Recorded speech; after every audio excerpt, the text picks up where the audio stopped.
Hi friends, நான் தொழுப்பிடு திருநங்கை வினோதினி பேசுகிறேன். இந்த வீடியோ மூலமா என்ன சொல்கிறேன்னா, ஷார்ட் ஃபிலிம்ன்ற பேரில் திருநங்கையில் கொச்சப்படுத்துகிற மாதிரி நிறைய ஃபிலிம் எடுக்கிறாங்க. அதாவது யாசகம் கேட்குற மாதிரி, பாலியல் தொழில் பண்ணுற மாதிரி நடக்கிறது உண்மை தான், இல்லைன்னு சொல்ல அதை நான் மறுக்கலை. அதை நீங்கள் மென்மேலும் போட்டு அதை ரொம்ப கொச்சப்படுத்துகிற மாதிரி, கேவலப்படுத்துகிற மாதிரி திருநங்கை வாழ்க்கையை வந்து ரொம்ப இப்போ ஆல்ரெடி கொஞ்சம் கொஞ்சமாக திருநங்கை வாழ்க்கை இப்போ தான் ஓரளவுக்கு ஒரு ஸ்டெப் பை ஸ்டெப்பாக மேலே கொண்டு வந்துட்டுருக்கோம் நாங்கள் எங்கள் வாழ்வாதாரத்தை. நீங்கள் அந்த வீடியோலாம் போட்டு அவங்களா ஐயோ அவங்ககிட்டலாம் ஃப்ரெண்ட்ஷிப் வச்சுக்கிற, அப்புறம் வந்து கேவலமாக ஒரு மாதிரி சித்தரிக்கிற மாதிரி திருநங்கையில் வந்து உருவாக்குற மாதிரி ஒரு ஆண் பையனை மீச தாடியெல்லாம் எடுத்து அவங்களுக்கு மேக்கப் போட்டு கேவலமான மாதிரி முறையில் எடுக்கிறீங்க.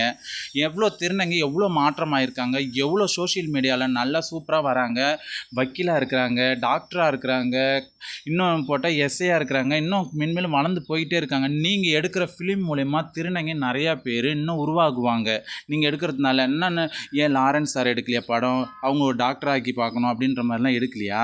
இல்லை நிறைய பேர் யாரும் இன்னும் திருநங்கை படம்லாம் நிறைய பாருங்கள், அதெல்லாம் நல்ல ஃபிலிம் எப்படி எடுத்திருக்காங்க. நீங்கள் ஷார்ட் ஃபிலிம்ன்ற பேரில் அது சோஷியல் மீடியாவில் பரவி எங்களை கேவலமாக சித்தரிக்கிற மாதிரிலாம் நீங்கள் வீடியோ எடுக்கிறது எங்களுக்கு ரொம்ப மன கஷ்டமாக இருக்குது. அதை நான் வந்து என்னோடய தனிப்பட்ட விருப்பம் இதை நான் உங்கள்கிட்ட தெரிவிக்கிறேன். ஒரு பப்ளிக்காக சொன்ன எனக்கு ஆசை, எனக்கு ரொம்ப கஷ்டமாக இருக்குது.